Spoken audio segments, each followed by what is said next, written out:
This video is designed for use by patients who are enrolled in the Pravachol Partners Program, whose physicians have prescribed the cholesterol medication Pravachol, in addition to a nutrition and exercise plan.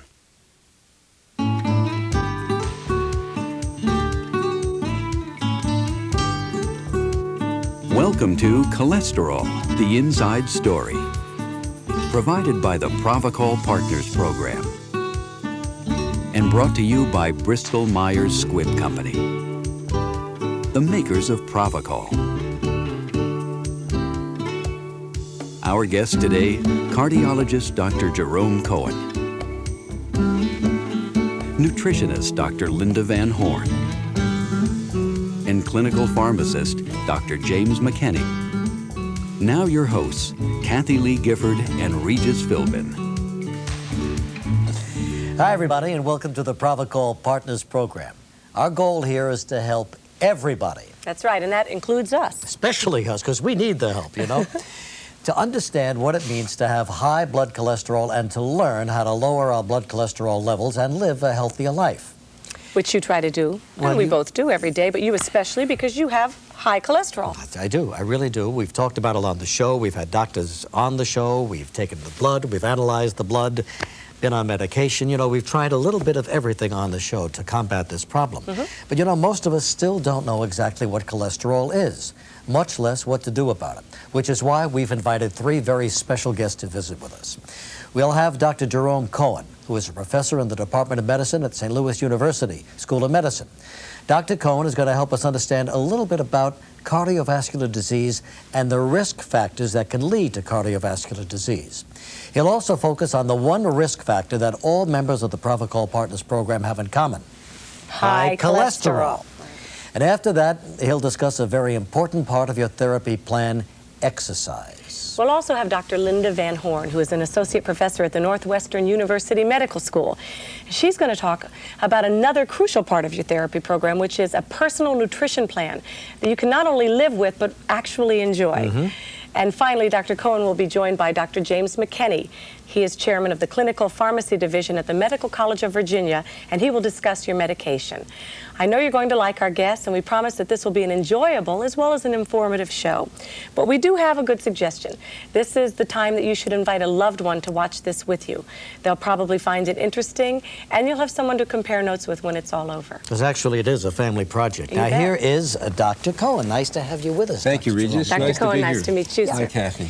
Your primary specialty is cardiovascular disease? Yes, it is. Why don't we begin then by explaining what exactly cardiovascular disease is? Well, cardiovascular disease is our nation's #1 killer, and it involves diseases of the heart and the blood vessels that supply blood to the key organs such as the brain and the heart. The #1 disease is coronary atherosclerosis. Now, this is a big fancy term, but basically the coronary arteries are the arteries that supply blood to the heart. And atherosclerosis is the disease process which involves thickening of the arterial walls over time, and which, if it continues long enough, can cause a heart attack. Well, how does atherosclerosis, is that the way you pronounce it? Yes, it is. How does that begin? Well, it begins in very subtle ways. Normally, the lining of the arteries of the heart are smooth, and the walls are thin. And over a period of time, we see a buildup of calcium, we see a buildup of cholesterol and fats. And we know that this process, if it continues long enough, can interfere with the flow of blood through the artery itself. All right. I don't smoke. I exercise. Look at me. He's made of iron. Exercise, don't smoke, watch my diet. For the most part. You binge once in a while, right? So what is it with me? Genetics, do you think? Well, these are factors that are associated with higher risk, clearly genetic traits, and I think that we can, in fact, recognize that some of these traits are passed down through high blood cholesterol as well as high blood pressure, and these are treatable. I've brought along an animated film, which I think is valuable for our viewers to see, that helps explain this process as it develops over time.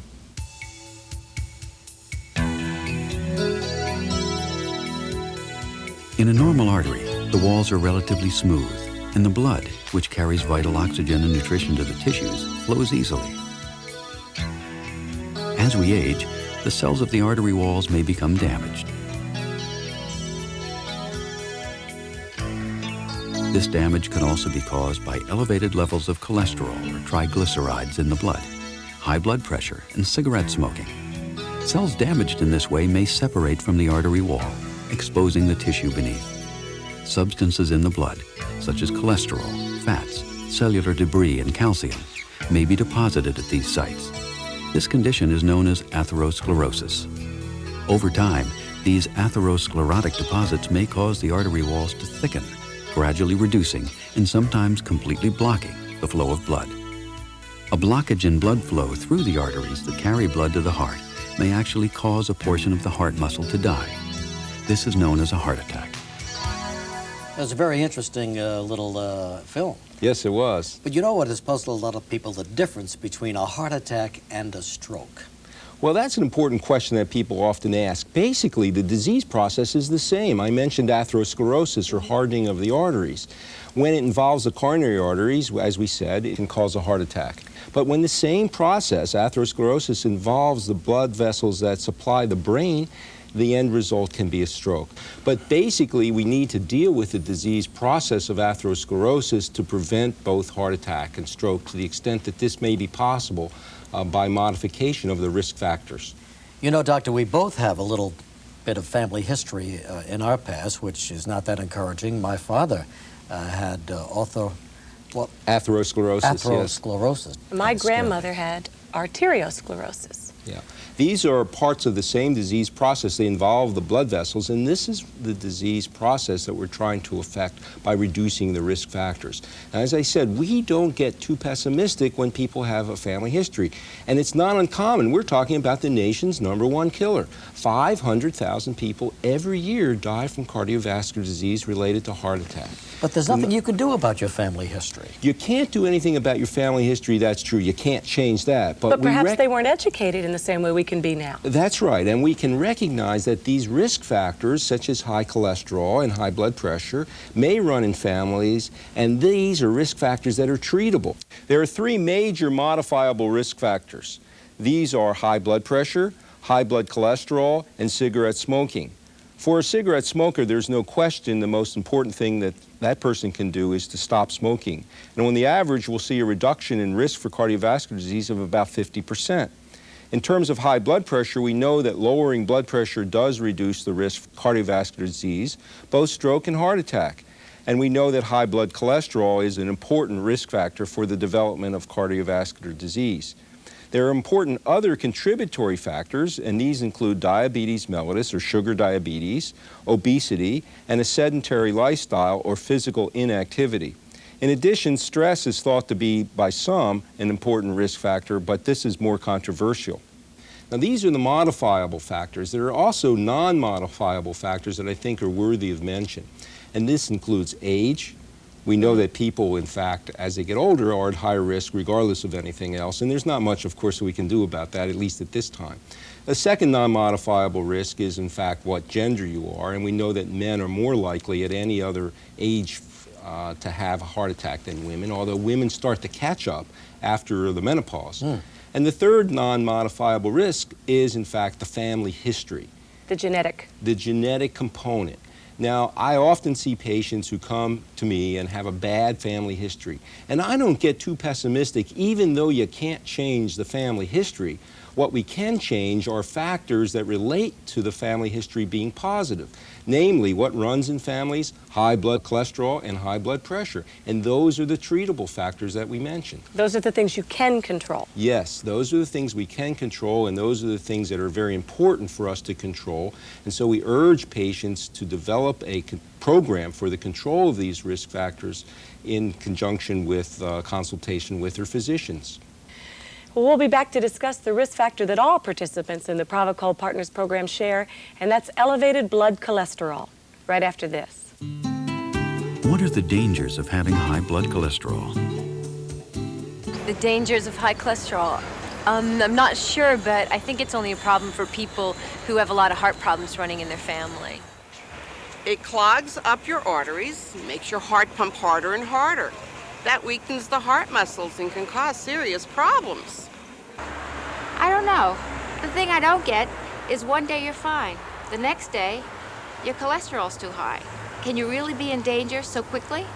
Now, those seem to be some typical views. Yes, they are. Well, what most people, I think, want to know is what exactly is cholesterol? How does it get in your body to begin with, and why is it there? Well, those are good questions, and they're commonly asked questions. In fact, cholesterol is ubiquitous. It's everywhere in the body. Every cell in the animal kingdom contains cholesterol. It's a fatty substance, and it gets there in the human body in two ways. One is in the food we ingest, and it's present in all animal foods. That includes red meat and fish and poultry, as well as dairy products, milk and cheeses, and eggs. In addition, our body manufactures cholesterol. It's an important part of hormonal composition, and it's manufactured principally in the liver. Now, I've heard that there's a good cholesterol and a bad cholesterol. I can never remember which is which. HDL and something like that? Well, That's right. That's right. There is a good cholesterol and a bad cholesterol. Now, cholesterol, as I explained, is a fatty substance. And in order to circulate in the blood, which is essentially plasma or water, it needs to be soluble. And in order to make it soluble, it's carried in the bloodstream by proteins. And since cholesterol is a fat, we call that lipids. And so the thing that carries it in the blood are called lipoproteins. Now, those are fancy words, but it gets to the initials that you were mentioning. There are two types of proteins that we refer to most commonly.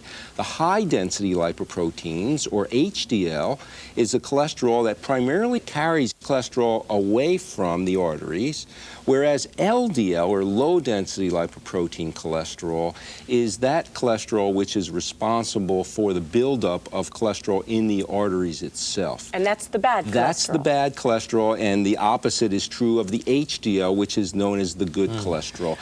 Well, then what can we do by ourselves to actually lower the bad cholesterol in our bodies? Well, that's the key to trying to help reduce the risk.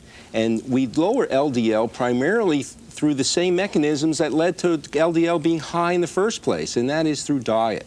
And so we recommend diet changes that in fact will lower LDL, and these include primarily reducing dietary cholesterol and saturated fats in the diet. We're going to be dealing with the exercise and nutrition a little bit later in the program, but tell me, and this should be of special concern to everybody watching this video, what happens if you're eating right, getting enough exercise, and your cholesterol count is still too high? Yeah, well, that's a key question that we deal with all the time. We have people who are very diligent about following the diet, about following the exercise program, and in fact, they do make important changes, and they're able to lower their cholesterol usually by a small amount that is not quite as low as we'd like it to be. In those situations, it's usually an inherited problem, genetically determined, that their cholesterols tend to be higher. Their metabolism is a little different. But the good news side of that is, in fact, that we can help these people by considering the use of medication to lower their cholesterol to acceptable levels. That's very important, isn't it? Yes, it is. All right, so before we move on, let's take a moment now to review what it is we've learned so far about cholesterol. Cholesterol is a naturally occurring wax-like substance. In a normal artery, the walls are smooth and the blood flows easily. But when there is too much LDL, or bad cholesterol, in the bloodstream, there's a greater tendency for it to be deposited in the artery walls. Combined with other risk factors, this may put you at increased risk for the development of atherosclerosis. Cholesterol can be lowered by following a healthy nutrition plan, exercising to reduce weight and increase cardiovascular health, and if necessary, medication. These elements form a single treatment plan. They must be used together in order for the plan to be effective. Well, okay. But if we had to condense everything we've been talking about into one, maybe two sentences, how would you put it? Well, I think we can summarize in terms of good news and bad news. The bad news is we know that high cholesterol is a risk factor, an important risk factor for heart disease. Okay. The good news, however, is that we can do something about it. Simple as that. Simple as that. All right. All right, thank you, Doctor. And Dr. Cohn will be back in a little while to help us with exercise and medication. But first, we're going to talk about diet and nutrition with Dr. Linda Van Horn. How would you describe a low cholesterol diet? No cheese. No bacon. Right. No butter. No eggs. No gravy. No chocolate. Right. No dessert. Is there anything left? There are actually many great tasting meals, like with pasta or with certain types of fish that are low in cholesterol. All you have to do is increase the number of those type of meals, decrease the bad stuff, and you'll be fine. I love to cook, but if you take out all the cholesterol, you take out all the fun. I describe a low cholesterol diet as as horrible and boring. I know exactly how she feels. Hello, Dr. Van Horn, and welcome. Thank you. Understand you're a nutritionist? That's right. All right, how would you describe a low cholesterol diet for us? Tasty and nutritious. I think there are going to be some people who are surprised to hear you say that. Well, possibly it's because they focus on all the things they can't have instead of looking at all the wonderful foods they can have. All right, well, before we go on, let's take a look at exactly what that means. In the average American diet today, about 37% of calories come from fatty foods, such as meat, dairy products, and fried foods. In a healthy fat-modified diet, less than 30% of calories come from all forms of fat, with no more than 10% of calories coming from saturated fat, which is found mainly in meats, butter, cheeses, and other whole milk dairy products, and the remaining calories coming from polyunsaturated fats, found in safflower, sunflower, corn and sesame oils, and the flesh of cold water fish like herring, mackerel, and salmon, and from monounsaturated fats, found in olive oil and also in canola oils. Among the best sources of fiber are cereals, fruits and vegetables, and many types of beans. Among the best sources of complex carbohydrates are cereals, whole grain breads, and pasta, while the best sources of lean protein include fish, skinless chicken and turkey, beans, and lean meat. So does that require going on a special diet? Well, to most people, diet means something temporary, something you start today and stop tomorrow. And what we're talking about is something you can do for the rest of your life and enjoy it, too. Well, sounds good so far. How do we start? Well, I think the first way to start is to begin to identify the things in your diet that are giving you the most fat. And the best way to do that is by keeping a record of everything you eat and drink for probably 3 days. And if you keep a couple of weekdays as well as a weekend day, you get a good picture of the kinds of foods that you're eating. And we just want our viewers to know that there are record forms for exactly this purpose inserted into the booklet that came along with this videotape, so there are no excuses. Right, Doctor? That's right. Just got to do it.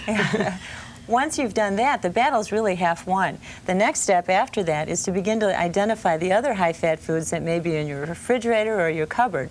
And systematically, you can begin to replace those high-fat foods with lower-fat versions. So Discover again, the enemy. Right, exactly. So again, there's a record form for that in this booklet as well, right? That's correct. Let's make sure I understand this, because I have trouble with these things. I start by keeping a record of what I'm eating for 3 days. Right. I look it over. I realize I'm not exactly on what you would call a low-fat nutrition plan. Not exactly. So what do I do next then? Do I just change overnight? No, I think that would be a mistake. Making major changes like that really is difficult, and it might discourage you from continuing. The best thing to do is look at those foods that you really don't have a problem with. There are foods that each of us can find that, you know, we really don't have much trouble replacing with a lower fat version. Remember, hamburger is only 80% lean and 20% fat. So you can switch to something leaner like low-fat ground sirloin or ground round, or even better, ground turkey as a substitute for hamburger. So I make an inventory of what's in my refrigerator, on my shelf. What's good, what's not good. Right. Why don't we start with a list of foods to substitute for what's in my cupboard right now? Well, maybe dairy is the best place to start because there are so many lower-fat dairy products that are now available. Low-fat cheese, yogurt, milks, etc. And once you begin to identify those foods, you can systematically add them back in. But what if I'm, say, hypothetically now, if I'm just someone who can't live without the taste of whole milk? Then you probably should not choose that as your first choice of making a change. Start with something you really can change. For example, many people can live without sour cream. If you've been accustomed to putting sour cream on a baked potato, there are many low-fat versions of sour cream now that are available that are just as tasty and yet half or less than the total amount of fat. Now let's take a look at these other food types that you could substitute in your everyday diet. Absolutely. It's really not, again, a matter of substituting as much as it is enjoying the things that we really have available. For example, this fish is a much lower fat, lower cholesterol option than some of our higher fat meats. It's wonderfully nutritious, has a lot of protein, very little fat. And great taste. And wonderful taste. But Dr. Cohen mentioned fish and poultry and meat as being almost in the same category. There are certain fishes that are better, right? Right. Well, in terms of fat, there are certainly fish and poultry products that are lower in fat, and meat products as well, than others. So you really need to be selective. But with fish, you really can't go wrong as long as you don't fry it. And if you do cook in any kind of oil, the best thing to do is use one of the unsaturated versions. Unsaturated or monounsaturated oils such as soy oil, safflower oil, canola oil. These are all wonderful. Olive oil. No coconut oil. Right, exactly.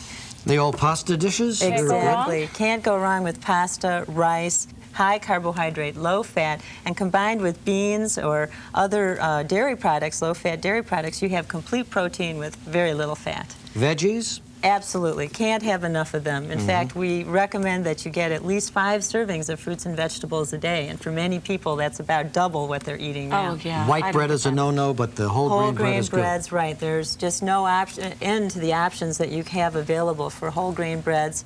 And as long as you use an unsaturated margarine on them. That looks like real old-fashioned butter to me. It isn't, huh? Doesn't it? But unsaturated margarine is fine, very lightly. You don't need much, just to get a little of the flavor. And you can't go wrong with fruit. Right. Again, apple a day. Exactly, or more than that. As long as there are 5 servings of fruits and vegetables a day, you're probably in the right ballpark. Yeah. I'm in the wrong ballpark, really. Not eating the right things yet.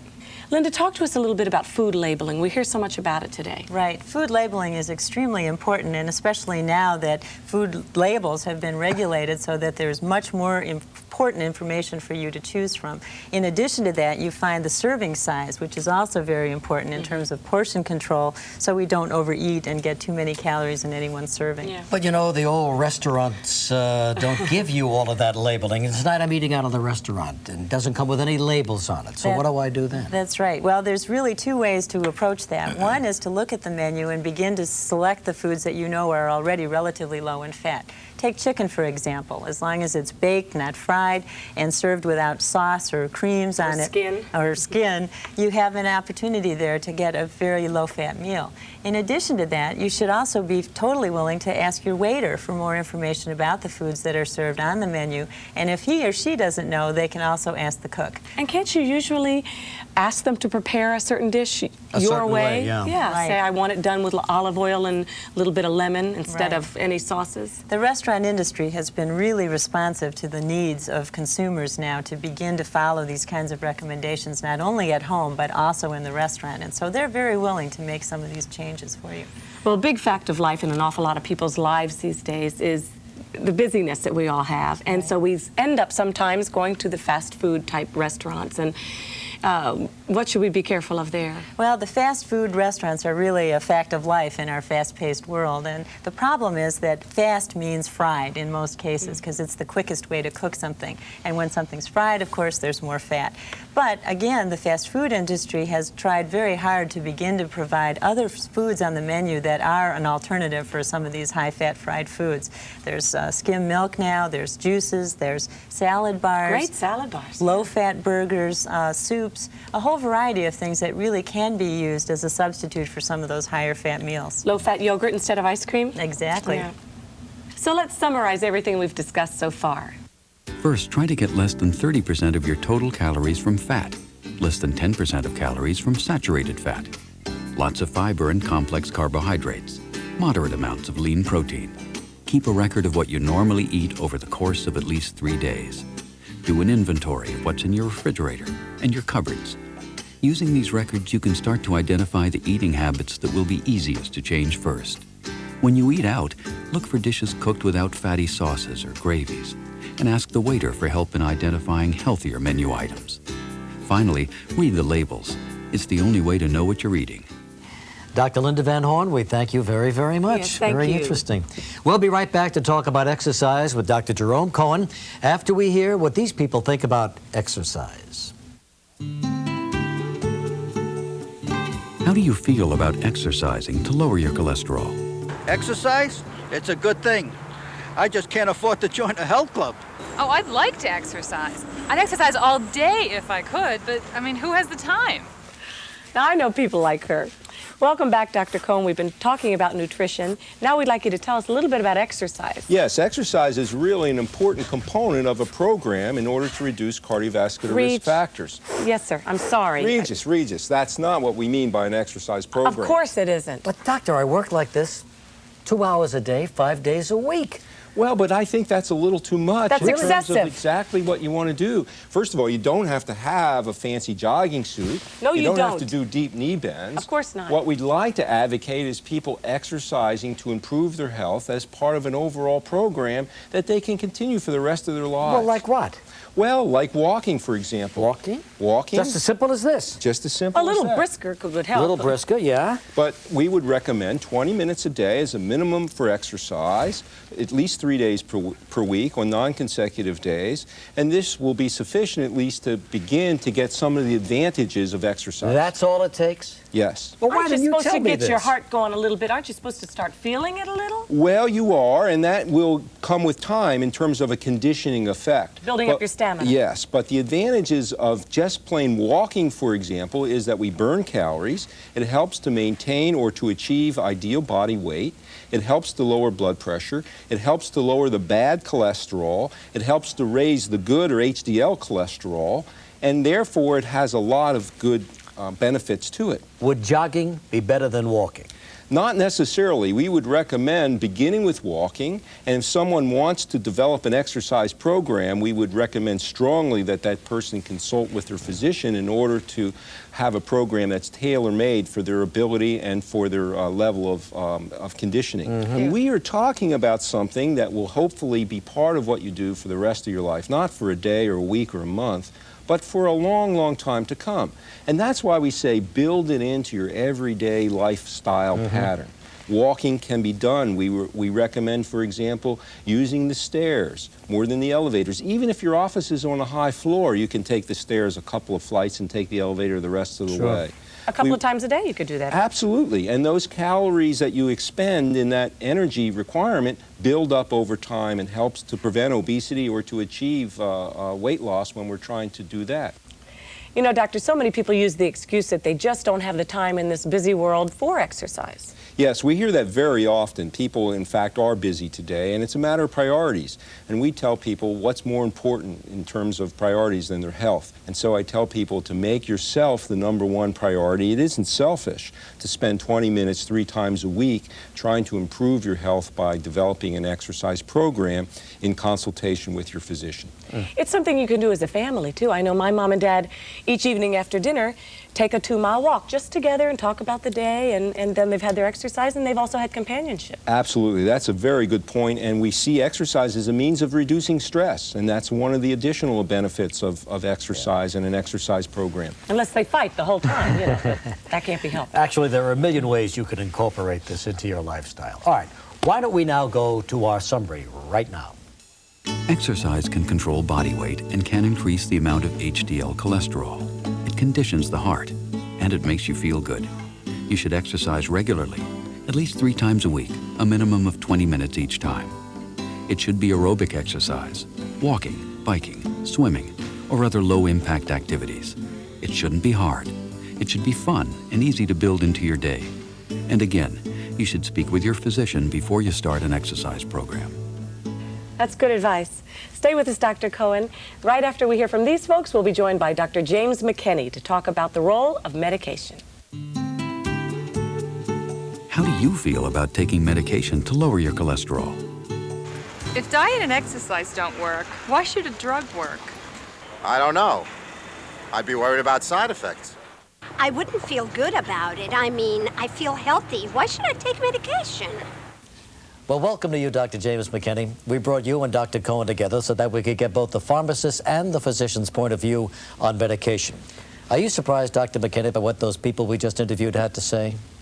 Well, you know, it's sometimes hard to understand that something you can't feel, and especially something you can't see, can actually be bad for you. But from what we've learned this morning, that's the case. Well, okay, now we've adopted a nutrition plan. We've started an exercise program. We're working with our doctor, and we still have a problem. The cholesterol count is still up there. So what gives? Unfortunately, we're not always able to lower cholesterol to acceptable levels with diet and exercise alone. The reason is that some people just make too much cholesterol, or for some reason they don't respond as well as we'd like to exercise and nutritional programs. For these people then, we would consider prescribing a cholesterol-lowering drug. And we're fortunate now to have several outstanding drugs available that are very effective in lowering cholesterol. And experience with these medications has shown that these drugs have excellent safety profiles. This provides physicians with a number of good products from which to choose, and your doctor will select the medication which is best suited to you and your specific medical background. Now, obviously, no drug is effective unless it's used correctly, which means taking it regularly and in the right quantity as prescribed by your physician. Well, now let's focus specifically on Pravachol, which is the medication that's been prescribed for the members of the Pravachol Partners Program by their physicians. What is the important information we need to know about this medication? It's one of a new type of cholesterol-lowering medications. These medications act to decrease the amount of cholesterol the body makes at the main cholesterol production site, the liver. They also help remove LDL, the bad cholesterol, from the bloodstream. And we consider these types of drugs to be an addition to a diet low in saturated fats and cholesterol, as was discussed by Dr. Van Horn, and an exercise program, as was discussed by Dr. Cohen, for people who have an increased risk of atherosclerosis. And I'd just like to remind our viewers here that if you have any questions about Pravachol or any part of your therapy, there is room to write them down in the brochure that came with this videotape. It's important to discuss questions you have with your physician, and may I add also your pharmacist. After all, who better? Your physician has a record of your personal medical history, which allows him or her to individualize your treatment plan, and your pharmacist has a record of your prescriptions.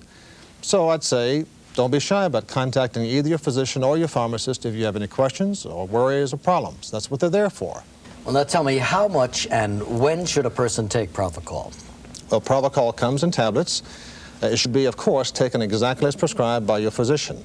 It's usually taken once a day at bedtime. The prescription label should tell you exactly how many tablets to take with each dose. It's important that if you have any questions about your daily dose, or for that matter, any part of the medication instructions, you should ask your physician or pharmacist. Why is it usually recommended that Pravachol be taken at bedtime? Actually, most cholesterol production occurs at night, and so it's logical to take Pravachol at bedtime than any other time during the day. Dr. Cohen, what happens if you stop taking Pravachol?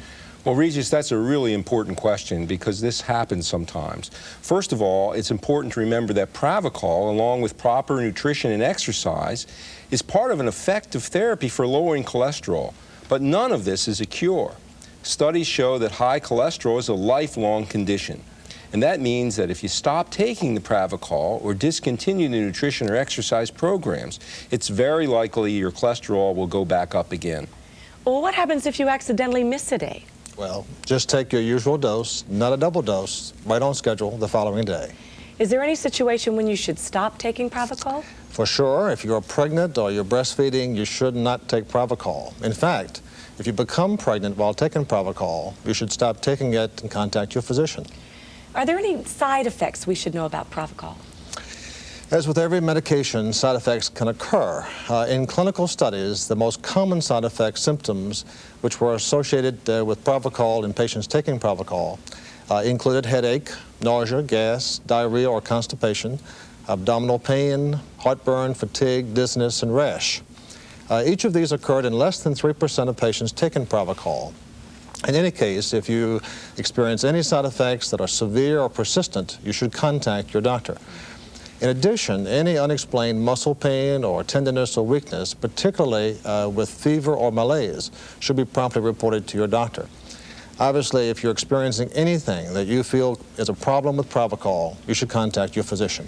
Dr. Cohen, after starting on Pravachol, will there be tests or other types of follow-up? As with any drug that lowers cholesterol, your doctor will need to monitor your condition through routine laboratory tests. So it's important that you keep all your appointments with your doctor. You'll have periodic blood tests to check your blood cholesterol levels and to be sure that the drug is working properly for you. This will also give your physician the opportunity to make dosage adjustments if they are necessary. From these tests, your physician will also check your liver enzyme levels because sometimes we know that these levels can go up with medication, and that may not be a good sign. If that happens, this medication may not be right for you. Again, these tests are absolutely routine and nothing to worry about. They shouldn't dissuade someone from taking the drug. They're the best way for your doctor to make sure you're getting the expected results. As we've mentioned before, Pravachol is just one part of your total therapy plan. It's really important that you continue your low cholesterol, low fat nutrition program as well as your exercise program. Does Pravachol need to be taken with meals, and do you need to avoid any specific foods when you're taking Pravachol? Actually, Pravachol can be taken either way, with or without food, whatever is the most convenient for you. And there really are no specific foods to avoid with Pravachol. What about medications to avoid while taking Pravachol? Well, as a general rule, always remember to consult your physician or your pharmacist before adding any new medications to an existing therapy plan. Based on experience with other cholesterol-lowering medications, it's recommended that Pravachol not be taken with certain other medicines. For example, your doctor or pharmacist will be on the alert to avoid the antibiotic erythromycin, cyclosporin, which is an immunosuppressive agent generally used for transplant patients, and gemfibrozil or niacin, which are other cholesterol-lowering drugs. Your doctor can answer any questions that you may have about this. Dr. Cohen, is there anything else you'd like to add to this? I would just like to say, as a cardiologist, that when a nutritional approach alone is not enough, we're really fortunate to have these new products, such as Pravachol, which are so effective in lowering cholesterol to acceptable levels. Maybe this is a good place for us to summarize what we've been talking about. In addition to following a low-fat, low-cholesterol nutrition and an exercise plan recommended by a physician, some people need medication to bring their cholesterol down to acceptable levels. Even with the medication, they must continue their lifestyle modifications, the nutrition and exercise plans. Pravachol is a drug that can reduce the amount of cholesterol made by the liver, and as a result, reduce the amount of cholesterol in the bloodstream. Pravachol is taken once a day, every day, with or without food. With Pravachol, side effects are not common and are generally mild. Patients taking Pravachol should avoid the antibiotic erythromycin, gemfibrozil, or niacin, and immunosuppressive drugs such as cyclosporin. If you have any questions about Pravachol or about any part of your therapy, it's important to discuss them with your physician or pharmacist. Well, thank you very much, gentlemen. Dr. Jerome Cohen, Dr. James McKinney. Appreciate it very much. Thank you.